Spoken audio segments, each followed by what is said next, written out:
Welcome back, everyone.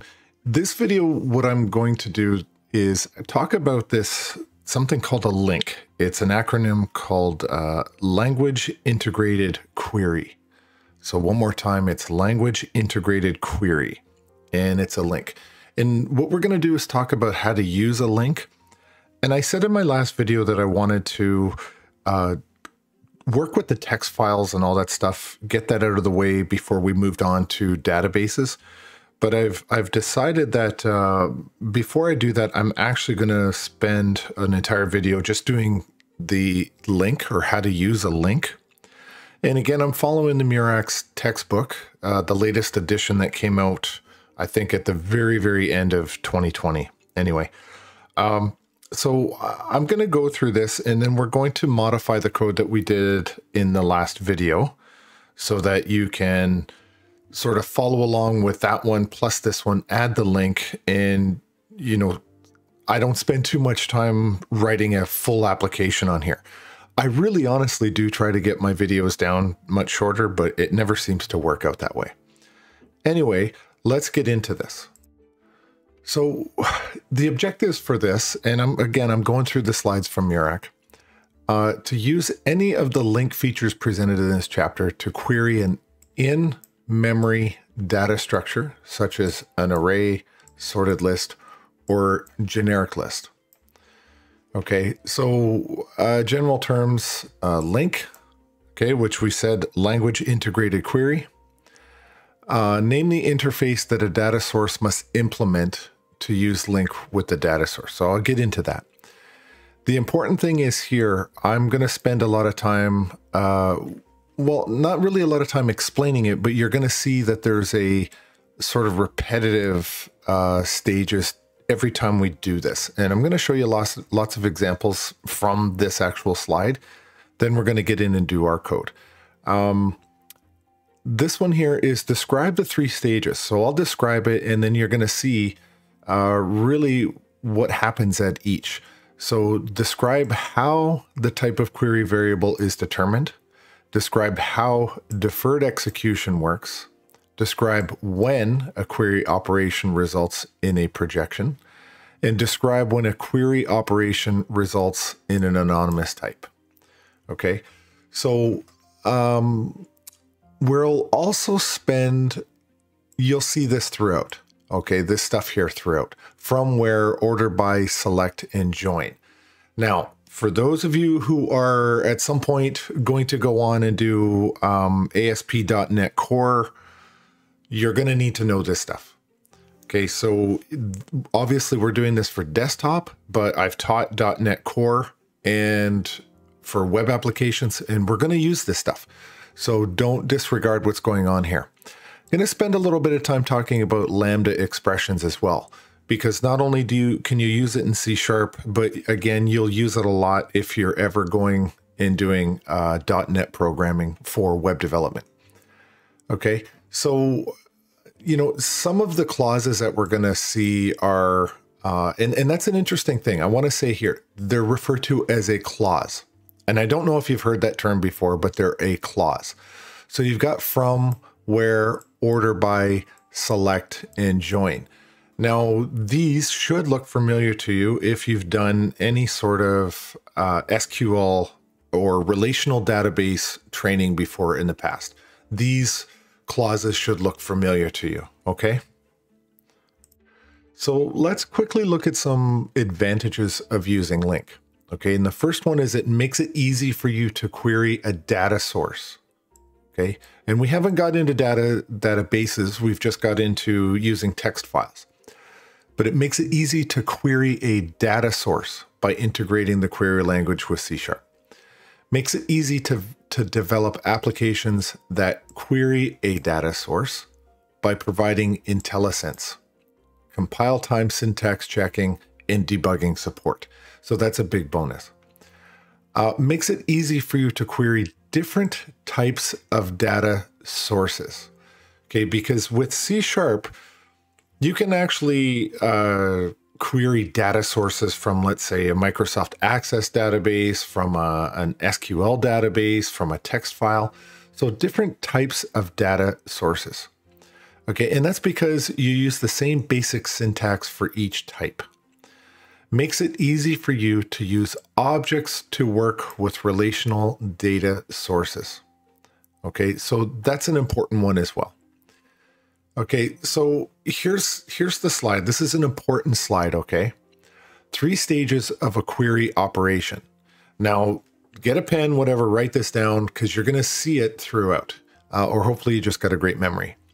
So the first one is you're going to get the data source.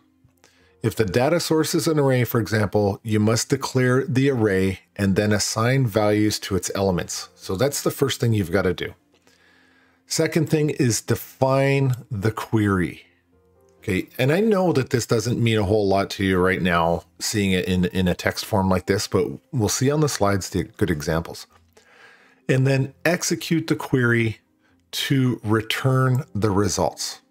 Okay, so right now we've got to get the data source, define the query, and then execute the query to get the results back that we are hoping for. Okay, so let's look at this quick example right now. And you can see the first part is we are defining the array. So we're defining our data. That's step 1. And what this is just an int numbers. Okay, new int 6. Okay. And then we've got this for loop. Okay, there's nothing new here, nothing you've never seen before probably, but you've got numbers.length. Okay, and this is just defining the array. Now the second part, which is just a little bit different for you, is the statement that defines the query expression. Okay, and this is where we're starting to see clauses, right? And you can see them right here. And so this here looks like something you may have done with an SQL type of a script before, is that you're using these structured query language type of syntax or keywords to do your stuff. Okay. Now, something I definitely want to point out to you is this word right here, query expression. Okay, it's important you understand this is referred to as a query expression. So the statement that defines the query expression. Okay. And the query identifies the data source and the data to be retrieved from that data source. And so you can see here that a query expression is used to retrieve, let's say, even integers from the numbers array. Okay, and you don't have to worry about this, but basically this is how we know that we're just trying to get even numbers. Okay, so don't worry too much about the code in here. Just understand that this entire query expression is just trying to retrieve even integers from the numbers array. Okay, so it's also going to, within this whole thing, we're going to do some sorting. Okay, and we're sorting the integers in descending sequence. Now, coming up, we are going to learn how to do some coding for query expressions. Okay, so this is just a sort of overview of what's going on, but in the next couple slides, you'll see good examples and we'll walk through how to make a query expression. So I was able to change the color of my ink, and I want you to understand something really important right here. That this here, okay, sorry for the mess. This is referred to as a query variable. Okay, so if you consider, and I've always said this, you do the code on the right-hand side of the equal sign first. Okay, and this whole right-hand side gets processed. The result of that will then get assigned into this. And so this is your query variable. This is really the result. This query variable represents the entire query's result. Okay, and notice here too, I've got this var. In here, I'm using var. You notice that my data type up here is an integer. Okay, and I'm processing all of this work on an integer.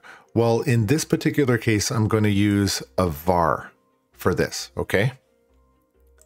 Now, try to understand one important concept here. that it's necessary to do this right now because the query isn't executed when it's defined. Okay, so we have two sections here. We've got this section over here and this section over here, and they're separated. Okay, I'm separating the two steps here, and because I'm separating them and we're not executing while we're doing the query expression, this is why we need to have this query variable. So it's an important distinction, and we'll see later where we put it all together and we don't end up doing it as a query variable per se. But when you separate the two like this, you do need it to be a query variable. Okay, and here's the query variable down below, but you have to have that before you can, if you're going to split the two up into two different operations. But let me just take 1 minute here to talk about this. I've got var, okay? And the reason I've got var is something called an IEnumerable. And if you've got the slides for chapter 15 of this book, go ahead and read about IEnumerable. And we know that the data type here is an integer. Okay, but in this particular case, we're going to use the keyword var instead of explicitly saying int. Okay, I don't know why it does these stripes, but it is implicitly stating that this is an integer. We don't explicitly write that. Okay, so don't get too confused by that. Just know that if you're going to do the query expression, the best practice right now is to use var. I'm going to clean all this mess up that I've made. Where's my erase?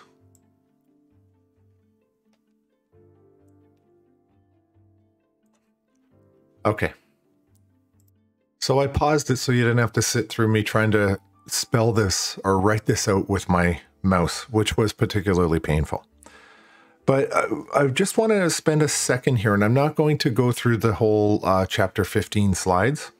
I just want to talk about this IEnumerable or IEnumerable interface. Okay, so in order to do it this way, to do it with this var or this query expression, our data source must implement the IEnumerable. Okay, so you're not seeing it anywhere in the code, but that's kind of what's going on in the background here. This idea of an enumerable or IEnumerable. So if you're not familiar with interfaces, they consist of a set of declarations for one or more properties, methods, and events, but they don't provide implementation for those properties, methods, or events. So again, I would refer you back to chapter 15 of the book if you've got it, or even the slides. And I know I've provided the slides for you guys anyway. But all you definitely need to know is that this array implements the IEnumerable interface. Okay. So one thing I want to do definitely is I want to just show you what this code here is outputting. This is what the result is, and I suppose I should have showed you that first. But it's got sorted even numbers. It's a little message box and 4, 2, and 0 with an OK button. So when we go back, you can see I've got an array that I started with, right, called numbers. And I just said that it's an array of 6 elements. And we've got the query expression here. And this is where, if it divides by 2, this is how I'm defining or getting my even numbers. So you can see here 4, 2, 0. And that's the code for that. And I'm doing this order by number descending. So it starts at 4, 2, and 0. Okay. And then the code that executes the query is this here. I'm declaring my string number display, and now I have this for each. Again, you see var number. Okay, and again, there's no s here. This is just you're declaring var number in number list, which is this guy right here, right? And then you do a number display from the string that you just declared, and you're incrementing through that. Now, keep in mind that this tab and then the end line, the reason that those are like that is because you need to give it enough space this way in order to fit this title. That's why it's done that way. Okay, and so you've got a message box, number display, sorted even numbers. So all of this code, what it's doing is basically putting all that to a message box. But there's much more to this topic. The last thing that I want to say about this, because I stated earlier that this is broken up into two different processes. Okay, so when we break it up like this, this is referred to a deferred execution. Okay, we're deferring the execution. We're not doing this all as one step. So when we break it up into two, it's referred to as a deferred execution. But when we actually combine it all into one, then it is referred to as an immediate execution. Okay, so you have deferred, which is shown here, and then you're going to have immediate execution, which will be shown shortly.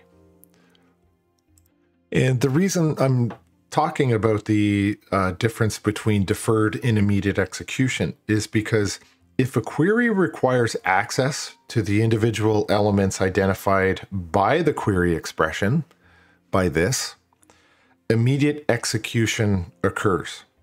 Okay, so if the query requires access to the individual elements identified by the query expression. Okay, so in that case, the query expression isn't saved in a query variable. So you don't need to have the query variable if you combine it all. Okay, if a query isn't executed when it's defined, it is stored in this query variable. Okay, so we need to have this step if we break it up into two different steps. So let's move on and talk about how to code a query expression. So what I said was that we're going to now sort of figure out how to code an expression. And the first thing I want to do is talk about the syntax of the from clause.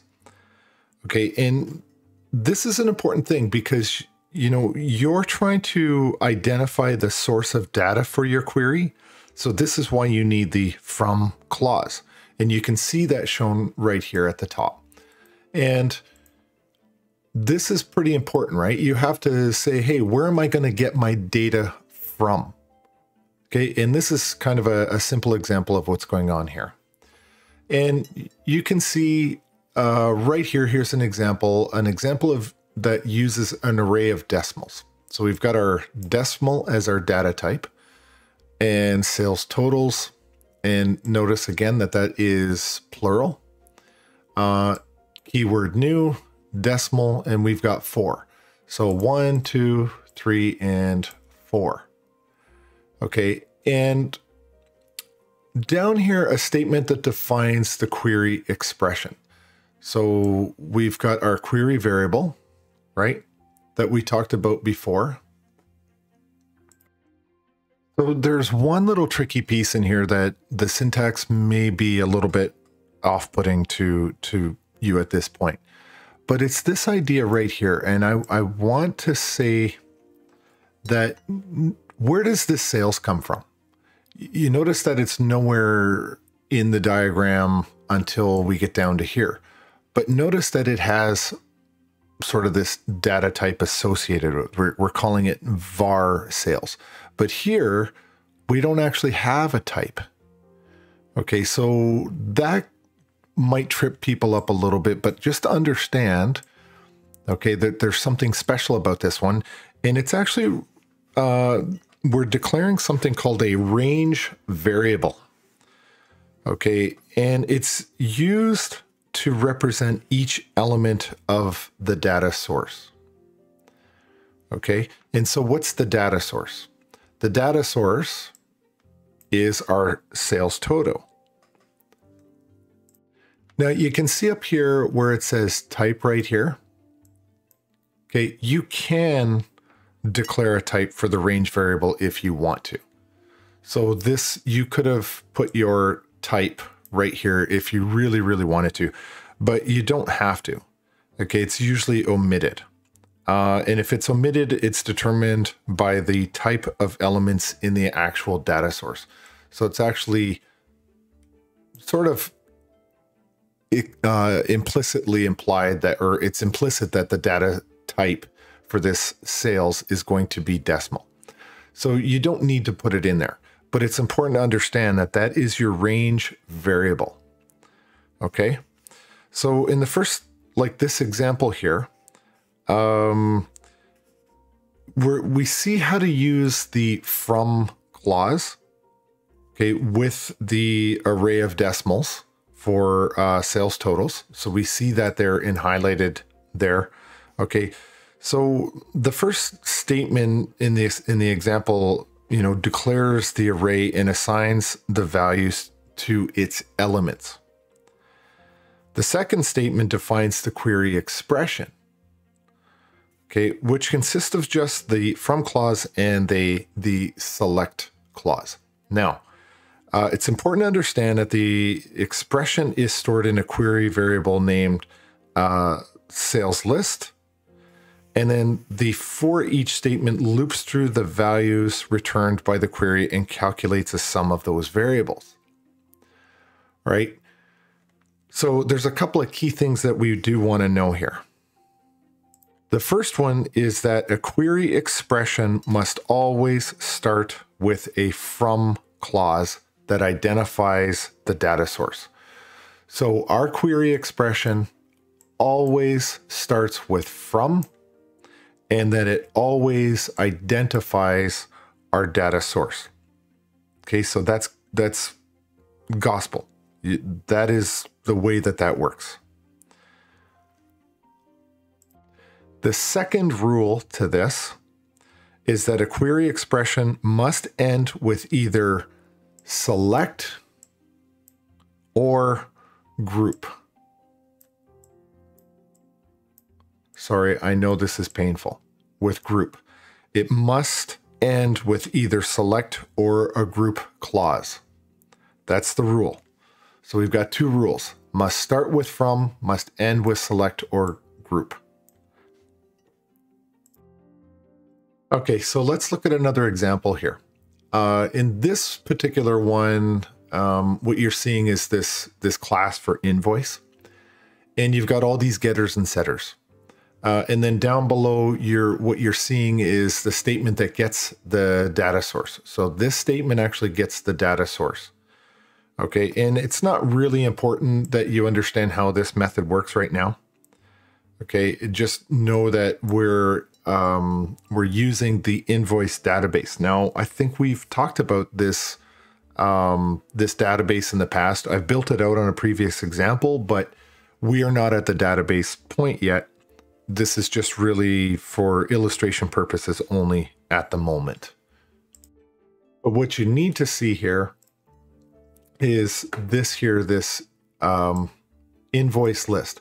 So my data source is this part here. Okay, that's my data source. And I'm assigning it to my invoice list right here. Okay, so when we go to the next slide, you'll see that we're going to use this now. And in here, we've got our query expression. Okay, so for var invoices, from invoice in invoice list, this is our DB, okay, or our data source. So from invoice in invoice list, select invoice. Okay, and notice that's what we're talking about here. Do all of this processing and then assign it to invoice with an S. Okay, and then here you can see the executes the query. We're starting off with a sum, which you often do when you're trying to add up numbers. And you just do a for each loop. So var invoice, okay, notice this and this, okay? In invoices, which is this. Okay, so sum, and then I'm just incrementing here, invoice.invoice total. Okay, so you've probably noticed that, you know, because I highlighted it in both examples in this particular case, the variable that's used in the query expression and the variable that's used in the for each loop have the same name. Okay, and this makes sense because they're both referring to the elements in the data source itself. But you should know that you don't have to use the same names for these variables. When you code more sophisticated query expressions, you'll want to use different variable names to indicate the difference between elements they refer to. Okay, so it'll make more sense later on in the video. So let's spend some time now figuring out how to filter the results of a query. And what you can see here easily enough is our where condition. Okay, so we're gonna talk about the where condition a little bit here. Okay, and you can see in this example here a query expression that returns only sales greater than $2,000. Okay, and so just like the previous invoice, this kind of example that we had there, we've got a sum here for invoice totals and invoices and all that. But in this particular case, we're saying we want to put in a query or a where clause so that we can filter out anything greater than 2,000. Okay, and what we've done, and again, this is all sort of query language that you've done before, like an SQL. So from, and now we're adding where sales are greater than 2,000, select sales. Okay, and then string sales display, again, a for each. This is syntax that we've done before. And then a message box, sales over 2,000. So this is really what the output of this is going to be for this particular case. So not overly difficult. So before I move on, I want to just highlight one simple fact here. We're talking right now about filtering sales totals from an array. Okay, so in this next example, what we're doing is filtering the generic list of invoices. And the reason this is important to understand is that in our where clause, we've got invoice dot invoice total is greater than 150. Okay, so there's a difference between going from a straight data structure like an array and something that's more generic. Okay, and it's not much different. You just have to be aware that this is now invoice.invoice total, as opposed to just taking it from the sales array right here. Okay, so I just want you to be aware of that. But for the most part, all of this remains almost identical. Okay. So ultimately, you know, what we're trying to get at is we use our where clause when we're trying to filter out information. Okay, so let's keep going. So what this returned, we already looked at it, is invoices over 150. Okay, so we have this clause now, the order by. And we use order by when we want to sort. Okay, we've got our clause for where, and then we want to sort this.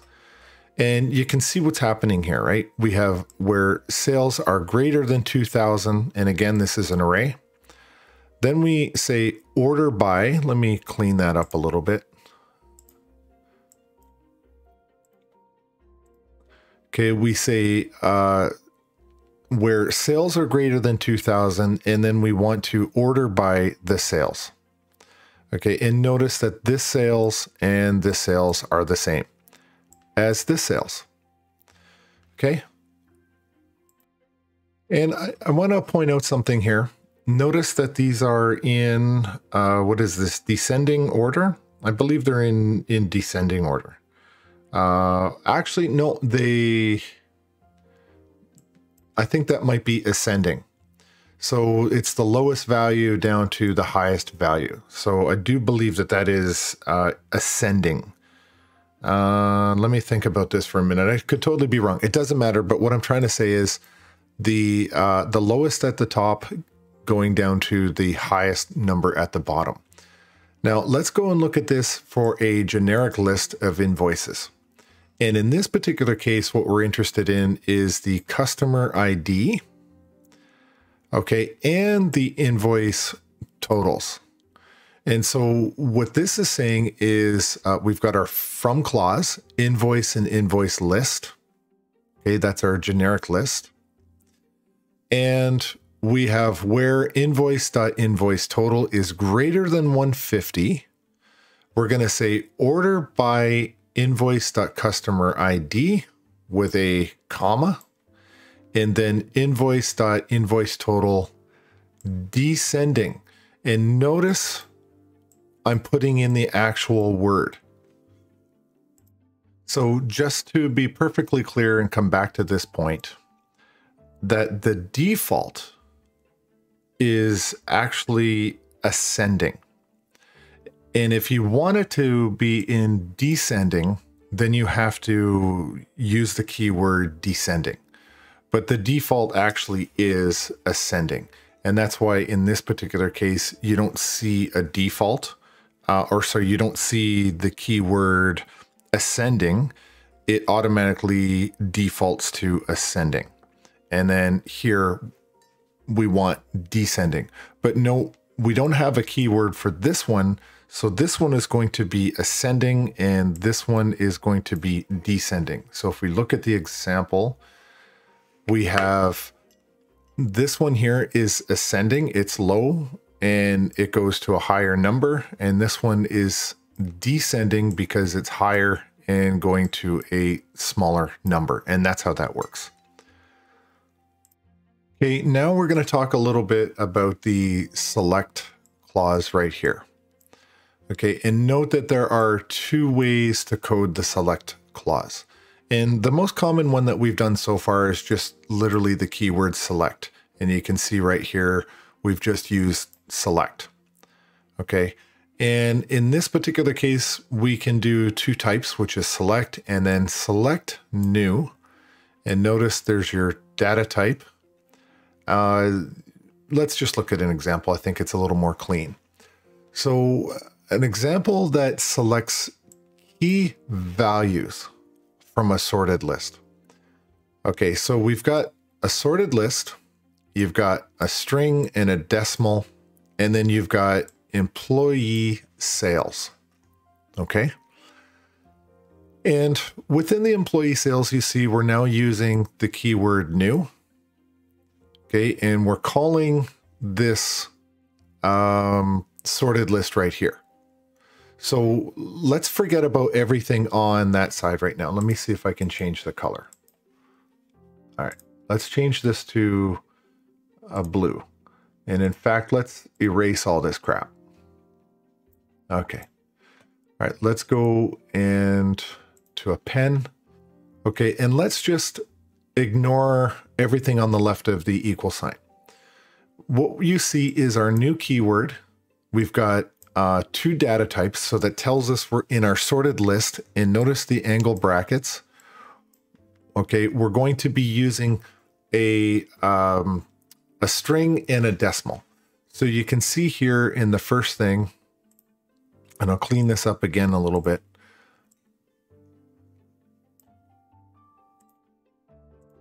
Okay, we've got the first thing is our string, and then we're using a decimal. Comma, string, decimal. Comma, string, decimal, string, decimal. Okay, so we've got four things in our sorted list. And note here that we have this word right here, key. Right? And so what we're saying is we've got our query expression or our query variable, employee list. We've got from, sales in employee sales, where sales.value is greater than 2000. We've got our other clause, order by sales.value in the keyword descending. And then we're saying select sales dot key. Okay, really important that we throw in the word key. So we're using the word key, and when you hear the word key, you should be thinking key value pair, right? And so the keys for this list are the employees' names. Okay, so that's the key. Okay, and this is the value. I really need to get a stylus. So this is our key value pair. So like I said, the list is the keys for this list are employee names, and the values are the sales totals. But down here, what we're just saying, select it by key. Okay, and when we do this, we're just getting the key. All right, sorted employees with sales over 2,000. Okay, so we're not asking for it to select it by the value here. Okay, so we're ordering it by the value, but we're actually selecting it by the key, which brings up the other point. Here's the value. Okay, and if you're wondering where did value come from, understand that it's key and this is value. So you're specifying, I want the value, and in this case, I want the key. Okay. And of course here, this is just kind of typical of what we've been doing so far in the when you're executing the query. So really all you're doing is saying, give me the key, which is the string, and omit the value. Okay, so what we're going to do in this one is our join clause. Okay, and what is this going to do for us? We're going to look at how to join data from two or more data sources. Okay, so this one could be really useful for trying to take data from different sources and then join them together. And so to do this, you use the join clause shown here on the screen. Right here, let me get my pen, go back to red. Yep. And so we're using the join, and you're seeing our element name in, on, and equals. So you're seeing all these keywords in here. So what you see in this particular example is that we're joining data from two generic lists. Okay, so we've got the class customer right here, and it's got a customer ID and a customer name, basically. And so when we look at the code here from two different data sources, we have a list for invoice, and we have a list for customers, right? And we're just going to our invoice database, get invoices. Don't worry about these methods here. And then this one is customerdb.get customers. Okay, so whatever you do on the right, you then assign it to what's happening on the left. That's a disgusting arrow. Oh well, moving on. So we've got customers and we have invoice. And so when we go to this query expression to join the two data sources, what we're saying is from invoice in invoice list. Okay, and that's this here, invoice list. And then we're saying join customer in customer list. So you're identifying two data sources, which is this one here and this one here. And you're saying, hey, from this one here, join it to this one here. Okay, and then you're seeing the keyword here on invoice.customer ID equals customer.customer ID. And then the rest is what we've done already, where invoice total is greater than 50, order by customer name. Okay, invoice total descending. Okay, notice this one here, it is defaulting to ascending. This one is explicitly descending, but we're ordering by two different set of criteria. The first one we're ordering by is the customer name and then the invoice total. And now we have select with the keyword new, right? And we're just going to select the customer name and the invoice total. So let's look at that there. So we have joined customer and invoice data. So if we look at the message box, join customer and invoice data. And then we've got customer name, invoice amount. Okay. Notice here, customer name and invoice amount. Those are the column headings inside of this here. Okay. So it's important to understand where those are. So what I want to do is actually take this one again from the top and just go through one at a time. Okay, so we know we have two data sources, right? And we want to join it. So we're going to use the join clause right here. And then to start, you know, this join clause and the from clause, they start with these range variables. Okay, that's what these are, range variables. And you know, the join one does the same. Like they're actually quite identical in their execution, just a different keyword. Okay, and so then what we're saying is we're going to indicate how the two data sources are related. So in this example, we're going to join data from the list of invoice and let me look at this for a second. Yeah, so our invoice objects that we've got here and our customer list objects. So we're going to join the two. When we go back to, if I can go back to the class, what do we have in the class? We said customer ID, customer name.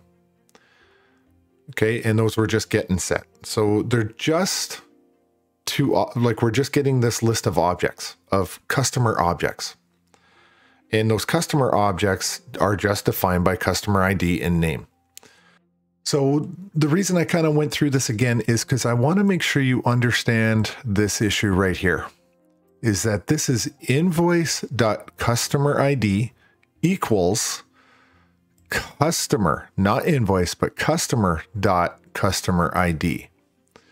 Because way back, I don't know how many slides ago, when we looked at our invoice right here, you can see that our invoice class had a customer ID, right? So that's why, you know, we have to be perfectly clear with what we're looking at right now.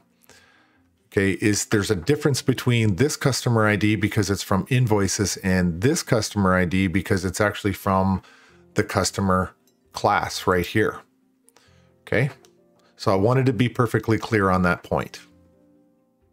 And then lastly, what are we saying right here? In our customer name and then our invoice. So we're dealing with the customer class and the invoice class. And we want the name and then we want the invoice total.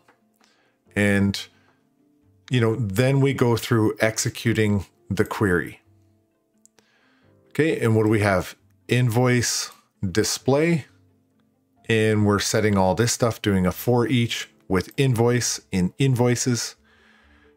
We're incrementing through this and incrementing through all of this, and then we're displaying our message box, right? So just a point of clarity, okay, this particular string right here, we're invoice display, we're putting our customer name with a couple of tabs, spaces in between, in an invoice amount. So these are our headings. Okay, so when we look at this, this is what we're talking about. This is my heading here. Then we go into the for each and we're displaying invoice display again. But this time we're saying, okay, do this, put out the name, and here, put out the invoice total. Okay, and then we're just literally calling in our message box.show, the first parameter is this stuff here. Okay, and then that's just the title inside the message box. That's all that is. So not too difficult there. So we've actually arrived at a Lambda expression. Now, this is going to be a little bit tricky, okay, to try to describe this or how we're going to use it. But when we get to the coding example of this, I'm actually going to show you two methods for basically doing the code that we want to do in our actual coding example. And the second one is going to use Lambda Expressions. And so I want to go through this, but I think honestly the best way to explain the lambdas will be for you to see them in action. However, what I want to do is cover off a little tiny bit of the theory first. And so you see the basic syntax of a Lambda expression. Now, anytime you see this, this is going to be your clue right there that maybe there's a Lambda expression. Okay, and that doesn't mean equal to or greater than. Okay, that is not the same as greater than or equal to. Okay, this is different. And the first time I've ever actually heard of a Lambda was in C++. But I can guarantee you that if you do .NET Core programming, you will see Lambda expressions quite often. Okay, so it's important that you understand, maybe not to the nth degree on how detailed a Lambda expression works, but you have to be able to recognize it and you have to be able to implement it. And so what a Lambda expression is, it's a function without a name that evaluates an expression and returns its value. So let me read that again. A Lambda expression is a function without a name that evaluates an expression and returns its value. Okay, so you're seeing the syntax of what's going on right here. Okay, and the syntax of a Lambda expression consists of the parameter list. It's got to have a parameter list followed by the Lambda operator. Okay, so this is actually referred to as the Lambda operator and an expression. Okay, so then it needs an expression after that. Okay, so to use a Lambda expression, you assign it a delegate type. Okay, the delegate type, which specifies the signature of the method. Okay, the first example up here, okay, when we're looking at this, so we'll kind of demonstrate how it works here.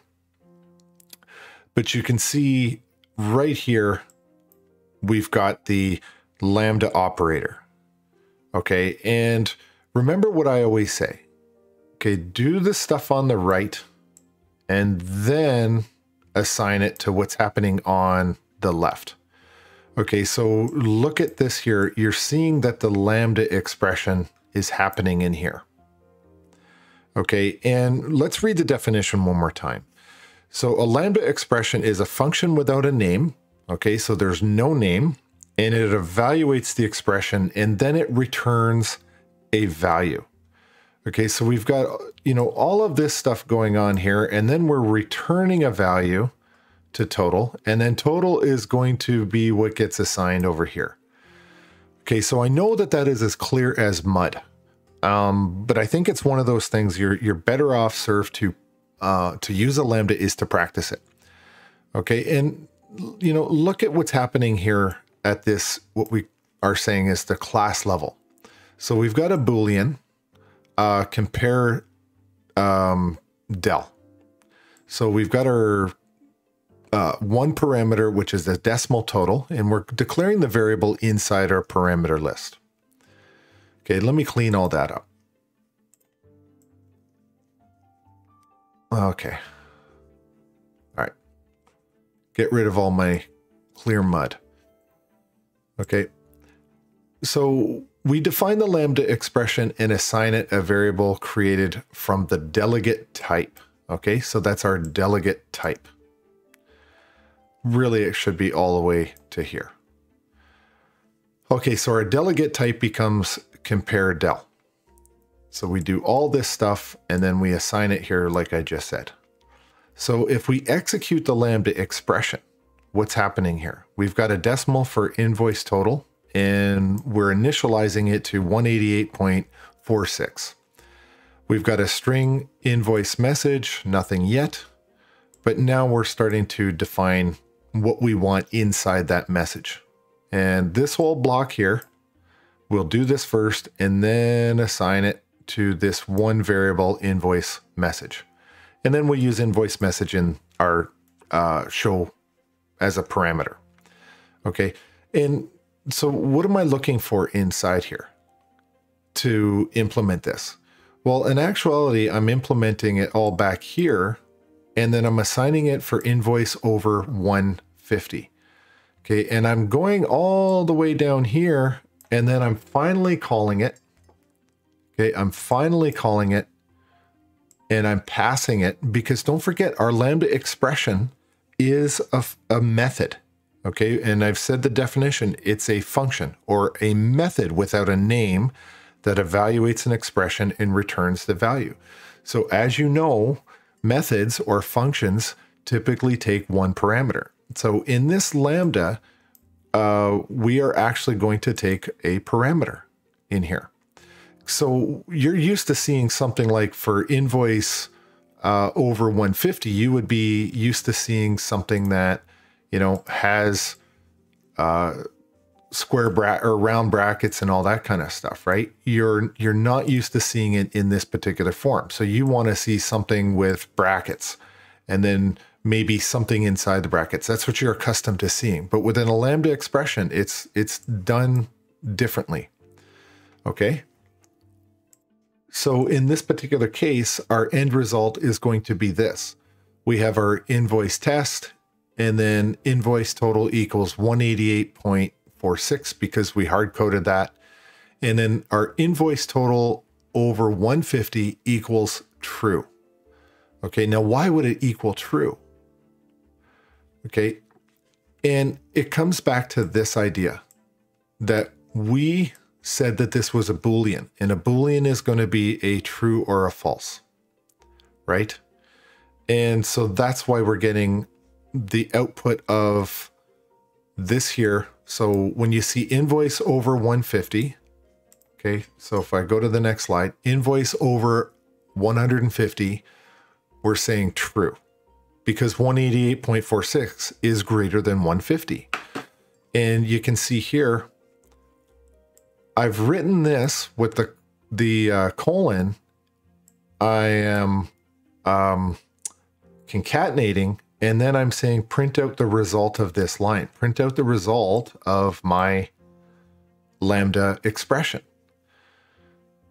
Okay, let's move on. If we ever want to get to the coding example. And so this brings me to the next issue here. We have these extension methods used to implement common C# clauses. All right, and so remember where we said this was a clause.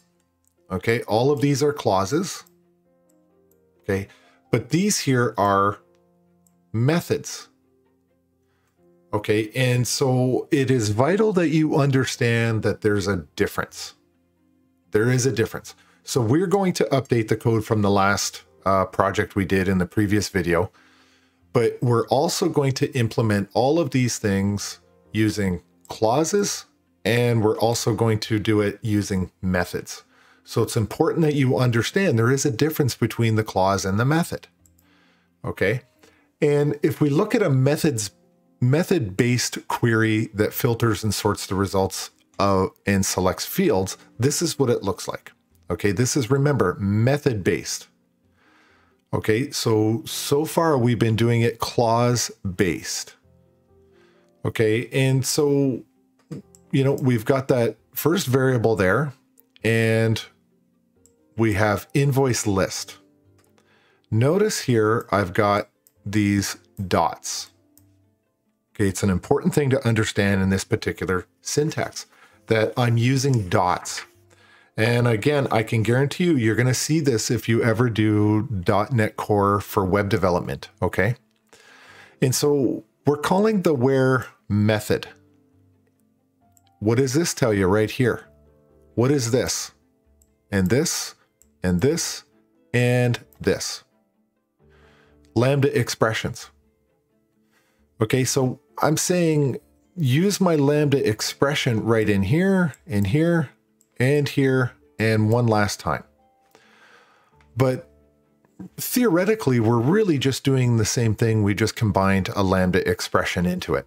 And this is the resulting syntax of using Lambda expressions with a method-based approach to our queries. Okay.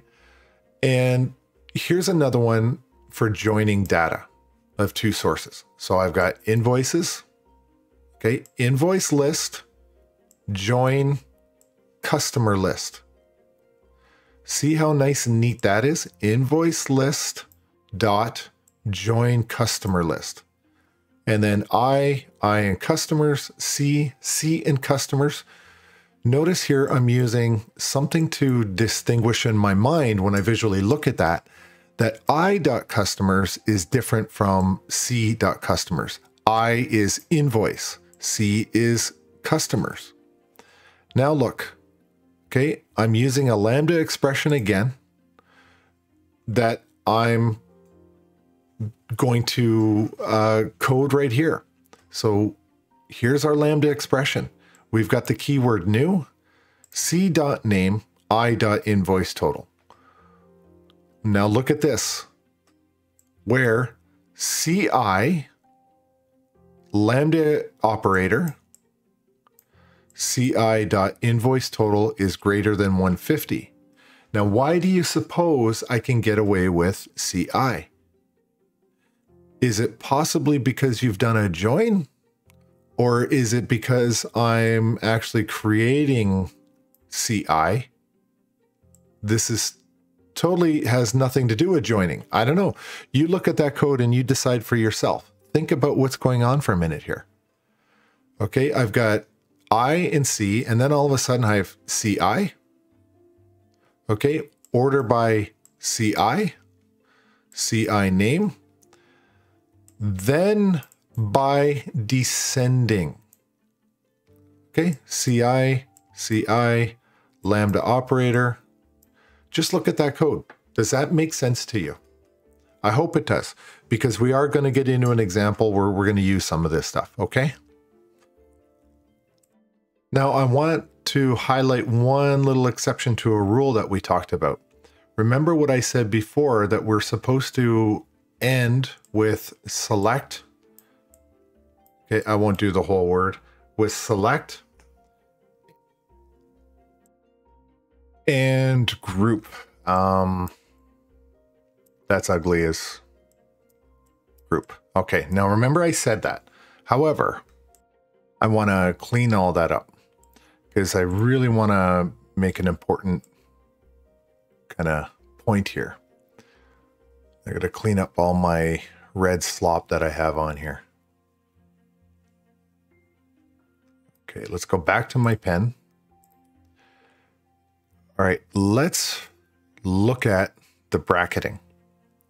Okay, join is a method, right? So I've got my first bracket right here.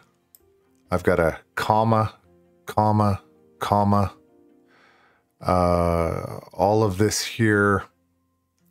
And you can see right here, my other bracket. Okay, so you have to look and really realize that every comma means I have something I'm passing in my parameter list. So I have 1, 2, 3, 4. So that's 1, 2, 3, 4 things that I'm passing. In fact, yeah, there's 4 there. And then after that, notice I'm doing the dots.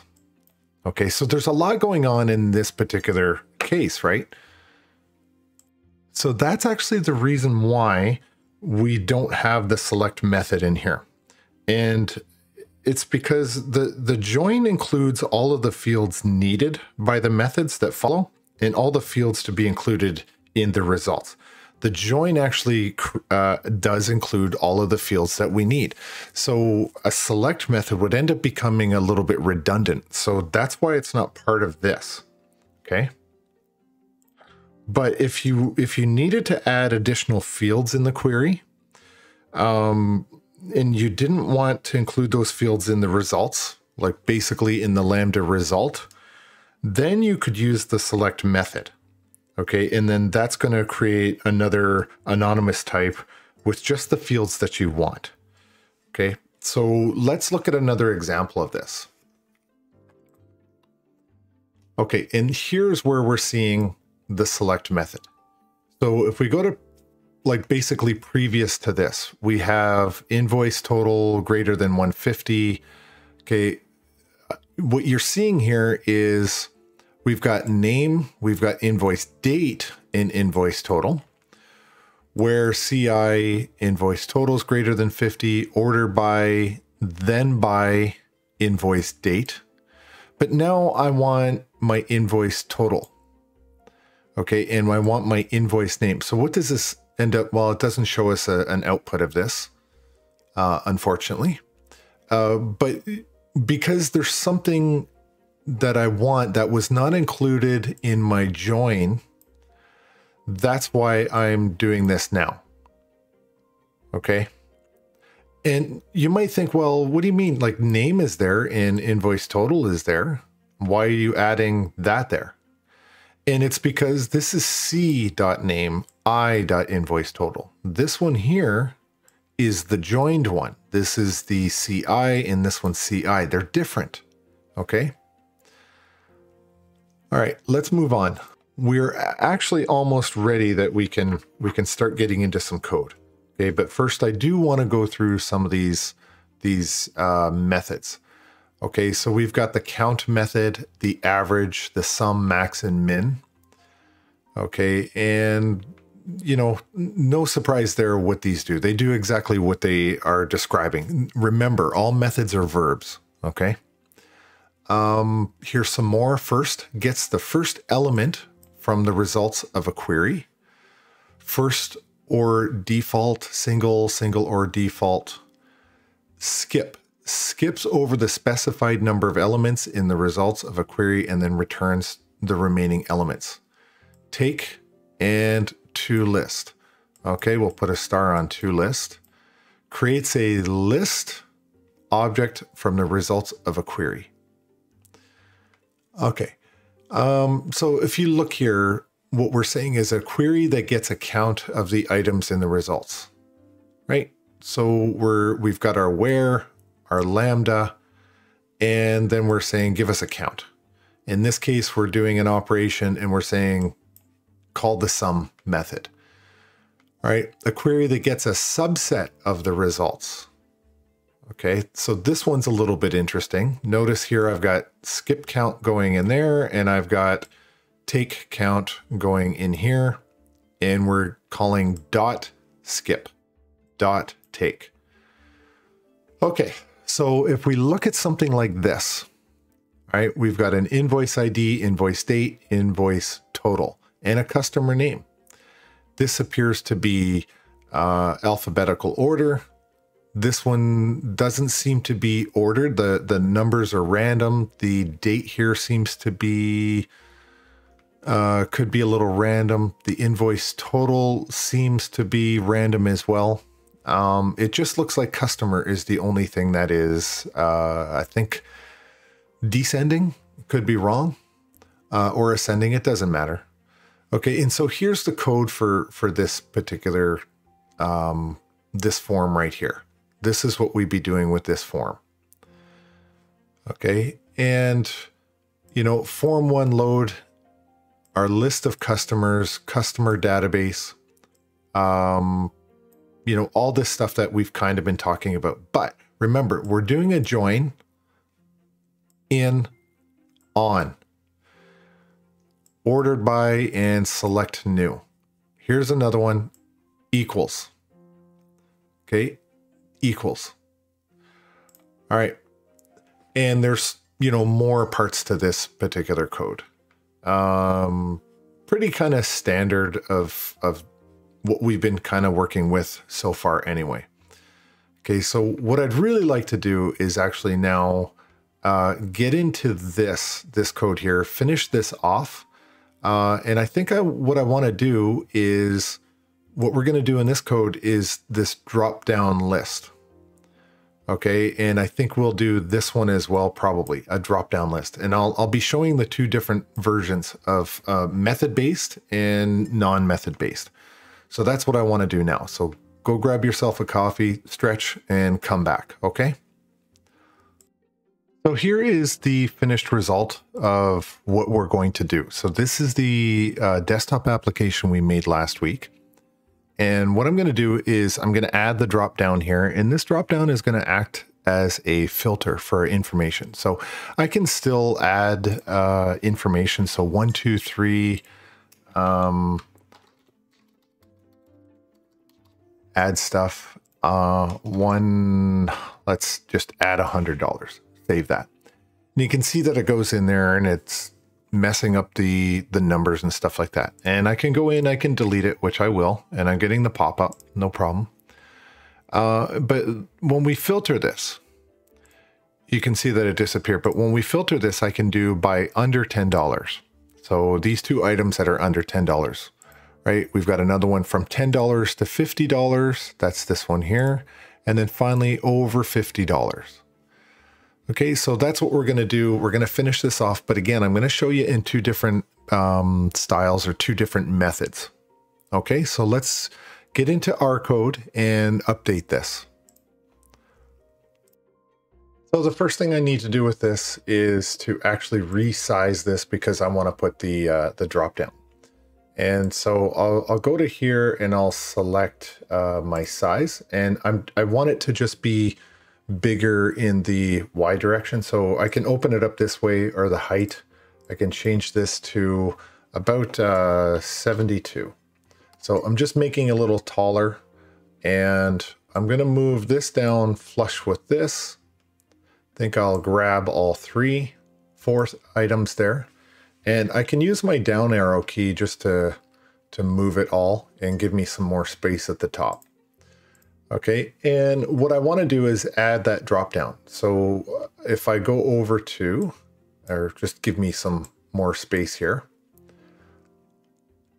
What I'm going to do over here is this is actually a combo, and you know, you can see the little icons as best you can, what it's trying to represent. So I'm going to put my little combo box somewhere right around in there. And of course I need a label. Okay, and my label, the text on my label is going to just be show. Okay, with a set a colon. Okay, so that's all my label is for that. Maybe I'll just line it up a little better. I'm just going to eyeball it. This one here, what I want to do, it's a combo box, right? Combo box, but I want to say combo filter by. So CBO filter by. And just like this, CBO filter by. That's all that's going to be. And I want to go ahead and actually do a save all on that. Okay. And now really what I want to do is go to it and just double click on it. So just to confirm, I want to go and have a look at it and make sure that the box is there. Okay, and so here's some old stuff from the last video that we did, and I've got the drop down and it's not populated at all, but everything here seems to work just fine. So I'll exit that. So I've just moved up top to just above this method that we made last time. And I'm going to give myself a little bit of space. And this is just going to be something to load the combo box. Okay, so we'll say private void. And this will be load combo box. Load combo box. That's all that's going to be. Okay, and then I want to do CBO, and you can see it shows up, CBO filtered by dot data source. Okay, remember, I'm not doing any other kind, it's just data source. And then equals a new string array, and we'll go to the next line for this. And we're going to just do all, okay, comma, and we'll say under $10. So these are all just the scenarios that we're likely to face. See if I can do this properly. Get rid of one of my quotations. Okay, comma, and this will be, put the quotations first, but we'll say $10 to $50. And then our final one is going to be over $50. Okay, and then just got to end that off there. All right, so that's all I've got for load combo box. And now what's good is I can actually take this right here and put it right in here with a semicolon. Okay, so let's go and have a look at what that looks like. And you can see here, so I've got different options now in my dropdown. So before I didn't have any options at all. I've got now some options and I can see them right in here with my, and this is when I load the form. Okay, so right now I've got all that. And now just keep in mind, right, this is a filter. So these are conditions that we're going to abide by. All right, let's exit that. So we already have this fill item list box method. But what I want to do now is go in and actually modify that. Okay, so the first thing I'm going to do is I'm just going to put some space between. I'm going to keep that. And this for each loop, we're going to push it down because all of our code is going to be in here. And we're going to come back and we'll modify that after.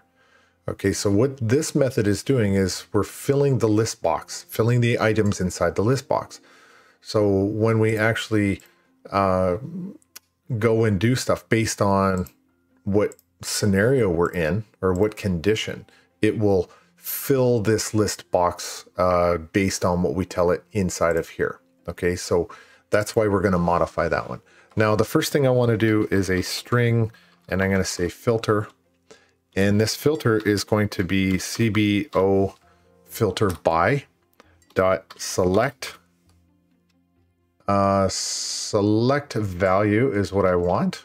Select the value dot to string. Okay. So that's what's going to happen the first time. But now we've got this thing here, and I talked about it in the slides. I kind of drew it horribly. But we need to do this thing here. So INV item. Okay, we need that there for I enumerable, and then filter filtered items, and that's with an S. Okay, and we'll set that to null. Okay, so now we have a bunch of query expressions. So this is the first sort of method that we did before, okay? And what I'm going to do is I'm going to type this out really quick for you, okay? In fact, I'm just going to copy and paste it because I think it'll make more sense if I can just walk through it. So I'll take the first one and I'll put this one in here. And so in our first condition, we're going to say, hey, if the filter is equal to all, which is this thing up here, okay, if you see the filter, it says all, then do all of this stuff here. Okay, and then else, sorry, I don't even remember which language that one is. Else if, okay, then we're going to do something else. So our filter condition is going to be if it is under what, $10? Under $10. Okay, that's the first condition. So you see up here under $10. Okay, and if it's under $10, then what? Let's take this, put it in. Okay, and we need to add one more. We need to add what happens with the where, because we're missing our where clause. And we want to say where item dot price, okay, item dot price is less than 10. Okay. And so really we're going to go through this. And so I'll copy this a few times. Okay. 1, 2. Okay. And what's the next condition? So 10 to 50. Right. So we're going to say 10 to 50. And then the last one is over 50. Okay. And we're going to say over 50. Now we just have to go in and change our condition. Right. So this one here we know is under 10. This one here, item price. So this will look more like this. Okay. Let's do this. Okay. Item price is greater than or equal to 10, and item price is less than or equal to 50. Okay, and finally, this one here should be greater than 50. Should be greater than 50 right here. Okay, and so that really should be it. But we've got one more thing we do need to update. Okay, because down in here, we've had this INV items. But really what it should now change to is this. So if I go to copy, and I do that, then that makes a little more sense. So let me just move this up. Okay, and I want to save that. Let's see if I've got any errors. I don't seem to have any errors, and I don't think that it's going to do too much. Let's see. I don't think it'll do, well, let's see. How about this? Okay, it's not fully functional yet, so it's not doing what we want it to do yet. So let me exit that. Okay, but we're on the right step. So I said that I would do this as a query expression. Okay, and now what I'm going to do is do this with the method based. And this is going to be more, the method based is something you'll do a little bit more when you get into .NET Core programming for a web app. So what I want to do really quickly is I'm going to take all of that and I'm gonna comment this out. My little comment button has disappeared. I don't know why it disappeared. Anyway, what we do is we just right click, go down to here, text editor. You can see all this stuff opens up. So I'll highlight this all again, and I'm going to go to comment. So it just comments this whole thing out. Now I am going to bring this back, but for right now, I'm going to show you how to do it the other way. So what we have here is method based. So we're going to do this with methods. Okay, so we'll say, I mean, it's very, very similar to what we want to do. Okay, it's just we're doing it in a slightly modified way. So if filter equals all. Okay, and I need my other, if filter equals all, then what? So notice, you know, I'm still using my string filter in this way. So nothing there is really changing the way I need to do this. Same with this here. And the conditions are going to be the same. So if filter equals all, then what? So I think what I'll do just to make this go a little faster is I will just copy each one. Okay. And then I'll fill them in as I go.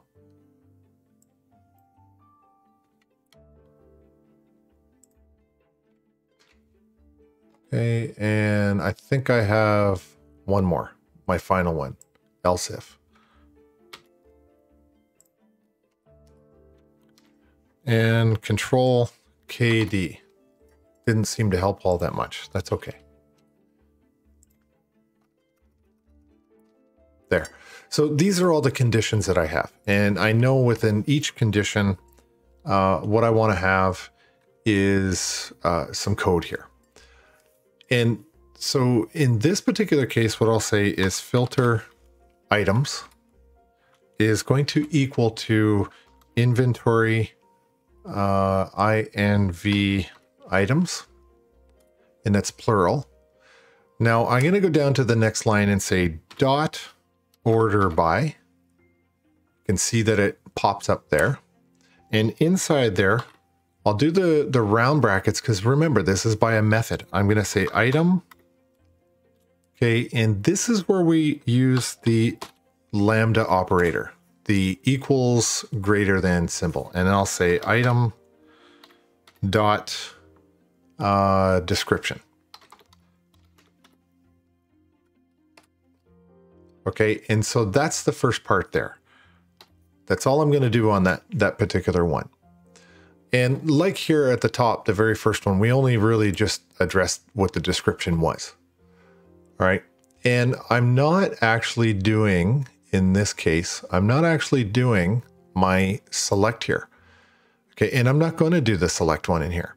And we talked about that before because my Lambda expression is already going to have a bunch of those attributes captured in it already. Okay. So what's the next one? So else if I'm going to say filter items is going to equal the same thing, INV items. Okay, the next line, this is where we're going to get into the where and order by. So dot where. Okay, and inside my where, I'm going to say item lambda. Okay, and it'll be item.price. And you can see how similar these are, the two sort of methods, right? So less than 10. Okay, less than 10, and then dot order by. And inside order by, we're going to say basically the same thing right here. Copy, paste. And then round that off or end that off with a semicolon. That's it. All right, we've got more to do. Okay, now I can take both of these, copy, put that into here, do a tab, and it's not just price is this anymore, right? Price is actually going to be,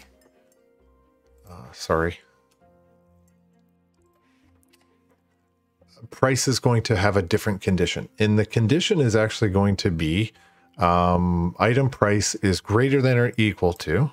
So greater than or equal to 10. And item price dot price is less than or equal to 50. Okay. And then item description's just fine. We're going to order it by the item description.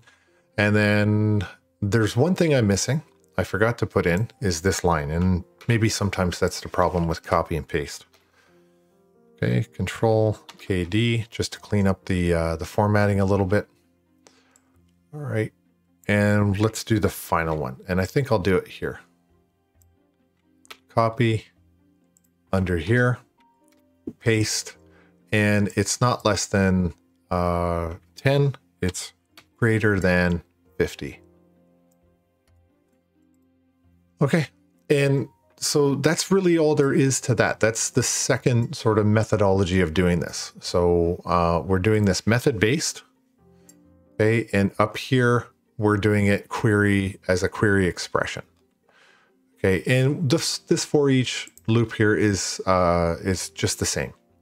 Okay, so I'm going to go back and I'm going to comment all that out and then uncomment all of this.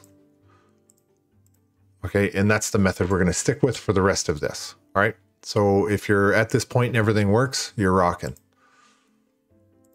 So remember, you know, this fill item list box. Okay, if we go to the actual list box, we're filling the items in here. This function or method already existed, right? And we've just modified it to do the linker. And so we've got this method, this fill list box item, which was already there from last time we started this video. And we added it to the form when we load the form. Okay, whatever data is in there gets loaded to the form when we start. So this is loaded automatically when we start. Okay, so I'm going to shut that off. And so we call that right as soon as we load the form, right? And we get into, here's the method. We've added the new code to that. But look at what happens here. So we've got add button. Okay, so if I do a debug, start without debugging, I'm going to do my add button. So when I go to here, you notice that I've got this add button that still works. And I didn't touch any code, or I didn't do anything in here. So let's just check this out. So 78456, 789456,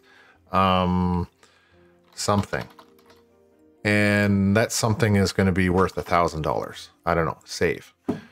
So you see that it's actually persisting here. And right now I'm telling it, okay, show me everything you've got. Okay, and it's not filtering anything yet. Okay, it's not filtering over 50 bucks. It's doing nothing. All right, but I can still delete. Are you sure you want to delete something? Yes, I do want to delete that. Okay, and it may take a second to disappear. Yeah, there it goes. All right, so I'll exit that. And when we added the button, we know that that still works. So there was no issue there. We notice when we did a delete, let's run this one more time. Start without debugging. Okay, because we did it. We added the item, then we deleted it, and it seemed to work okay. Okay, that worked. I'm going to add one more thing. Okay, 789456 stuff. And I'm going to say $1.25, save.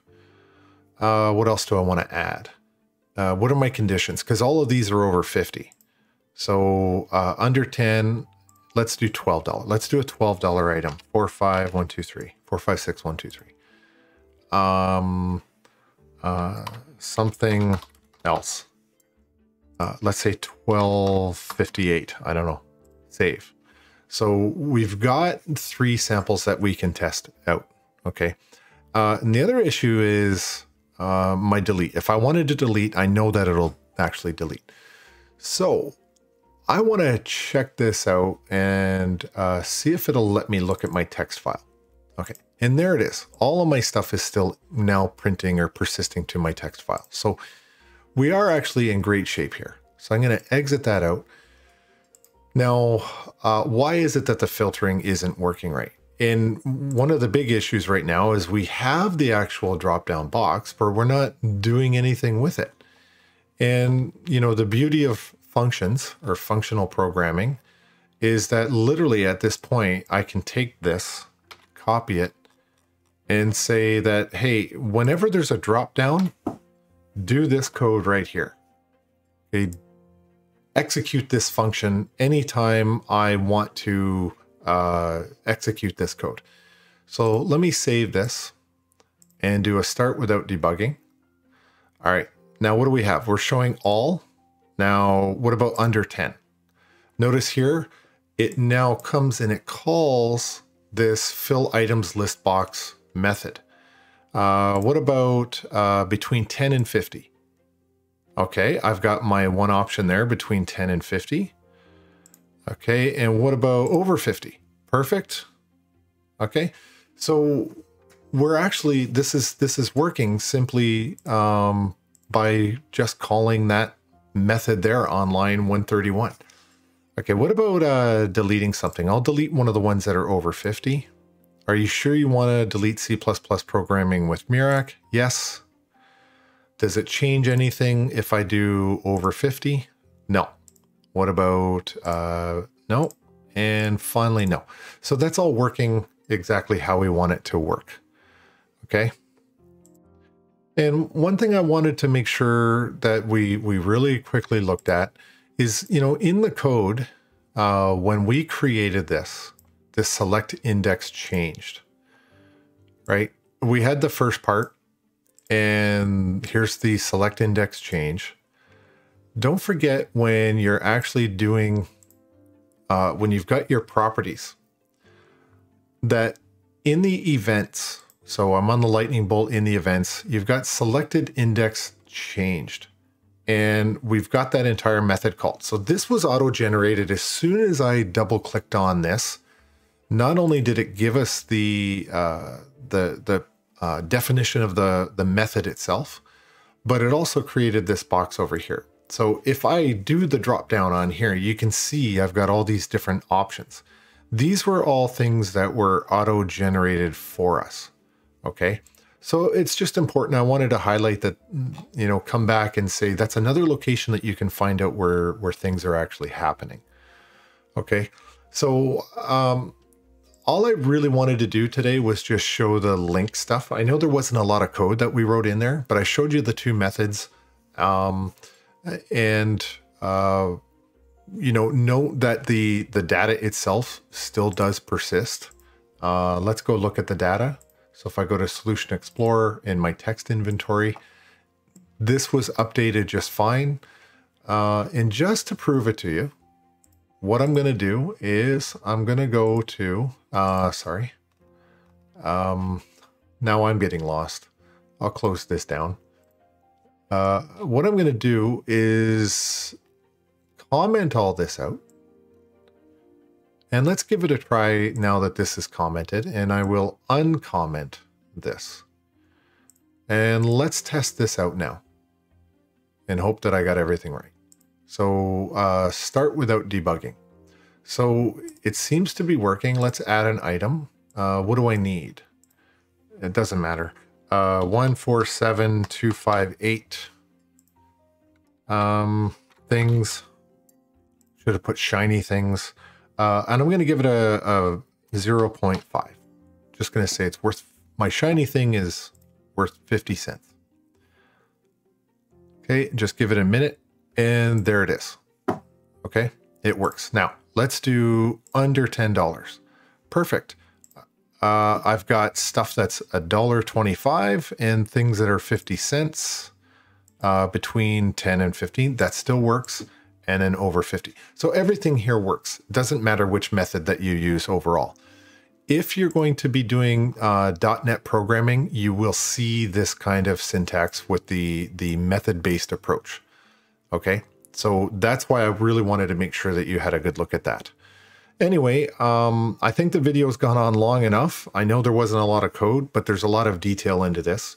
So hopefully you can watch it with the last video and then supplement yours going forward as well. So thanks for watching, and I will see you next week when we really do start doing database stuff. Okay, thanks.